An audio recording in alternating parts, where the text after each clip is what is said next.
T-minus 1 minute, 35 seconds on the Apollo mission. The flight to land first men on the moon. All indications are coming in to the control center at this time indicate we are go. 1 minute, 25 seconds in the counting. Our status board indicates the third stage completely pressurized. 80-second mark has now been passed. We'll go on full internal power. Eagle, Houston, we see you on the steerable, over. Roger, Eagle, didn't see. Roger. Hello, Eagle, Houston, we're standing by, over. About 1 or 2 inches, although the surface appears to be very, very fine-grained as you get close to it. It's almost like a powder. On July 20th, 1969, the United States of America completed one of the biggest and most difficult accomplishments in the history of mankind. Apollo 11 was the first ever manned mission to land on Earth's moon, with Commander Neil Armstrong, pilot Edwin Aldrin Jr., and pilot Michael Collins aboard the ship. This groundbreaking event led the way for future space exploration missions, but it almost never even happened. Let's go back to the very beginning. The date is May 25th, 1961. Kennedy just announced his goal to send a man to the moon with a safe return by the end of the decade. I believe that this nation should commit itself to achieving the goal before this decade is out of landing a man on the moon and returning him safely to the Earth. The Cold War between the Soviet Union and the United States was still rising in tension, and America had to do something to get a foot ahead.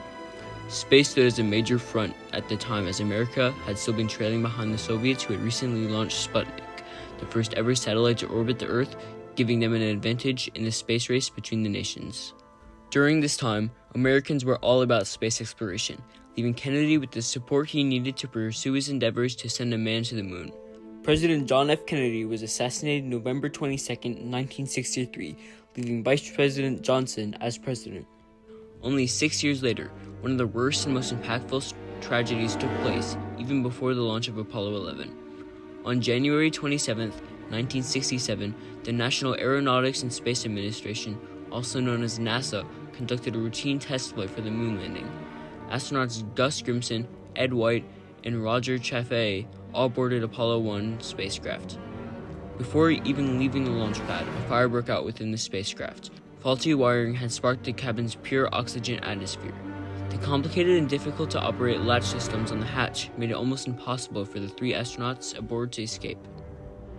The failure of NASA's engineers halted the operation for over 18 months, but it allowed for the U.S. to make major design improvements for future spacecrafts, ensuring progress in landing on the moon. During NASA's further research and development, Neil Armstrong had a near-death experience when training for the moon landing, as he was strapped inside what NASA calls the Lunar Landing Research Vehicle, used by astronauts to simulate the landing. Hovering 200 feet off the ground over Ellington Air Force Base in Houston, Texas, the thrusters making the device fly abruptly stopped. Luckily, Neil quickly activated his emergency eject parachute, saving him from the crash. Then, President Richard Nixon was elected president in 1968, just 1 year before Apollo 11 would launch. Luckily, Nixon supported NASA's operation with the same enthusiasm as John F. Kennedy. During the next few years, NASA launched 4 different rockets into space to test the functions of NASA's sophisticated systems they would use to land on the moon. These launches included Apollo 7, Apollo 8, Apollo 9, and Apollo 10. Each were successes, with the command and crew landing back on the Earth safely. All of NASA's failures were degrading to the trust of the American people, but each accident allowed for further improvement and problem solving to ensure success for Apollo 11. Finally, after a decade of successes and failures, it was finally time for Apollo 11. On July 16, 1969, Neil Armstrong, pilot Edwin Aldrin Jr., and pilot Michael Collins would aboard the Eagle, the spacecraft that would soon be the first to land on the moon's surface.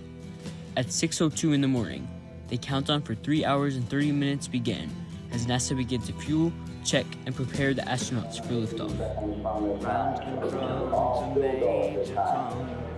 Neil Armstrong reported back when he received the good wishes. Thank you very much. We know it will be a good flight. Final command coming in now. We are on the automatic sequence. 20 seconds and counting. T-minus 15 seconds. Guidance is internal. 12, 11, 10, 9. Ignition sequence starts. 6, 5, 4, 3, 2, 1, 0. All engine running. Liftoff. We have a liftoff. 32 minutes past the hour. Liftoff on Apollo 11. Tower cleared. We got a roll program. Neil Armstrong reporting the roll and pitch program, which puts Apollo 11 on the proper heading. Now it's time to leave the capsule and be dead. Plus 30 seconds. Lay your tongue to ground control. I'm stepping through the door. And I'm floating in the most peculiar way.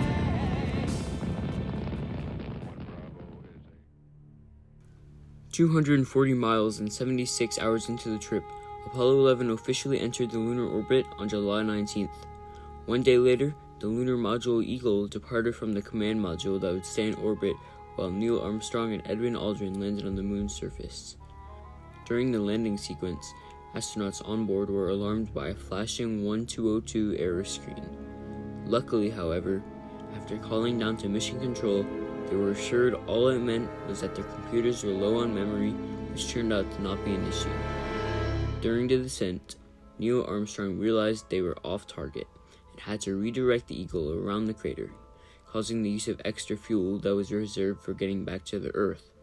After 2 hours of the Eagle's descending sequence, it finally landed on the moon. Soon, the hatch was opened. Live streams were broadcasted down to the Earth. Then, Neil Armstrong stepped out, making the world-famous quote, One small step for man. One giant leap for mankind. Armstrong and Aldrin would spend hours walking on the moon, where a flag would be placed and multiple different messages would be left. The next day, the hatch was officially closed, and the Eagle successfully docked and rejoined Collins, leading all three astronauts to land back safely on the Earth. Apollo 11 is arguably one of the biggest frontiers to ever be broken by mankind. The moon landing is often referred to as the final frontier, being well deserved as the Apollo missions were extremely difficult to accomplish. All of NASA's failures eventually led to the successful mission, making every step of the way an important part of the initiative. Not only was Apollo 11 a success to the whole world, but also helped America claim victory in the Cold War. It is safe to say that Apollo 11 is a perfect example of the saying, if at first you don't succeed, try again. Without President John F. Kennedy's initial idea to send a man to the moon, it likely would never have happened as soon as it did, making one of the greatest achievements of all time, Apollo 11.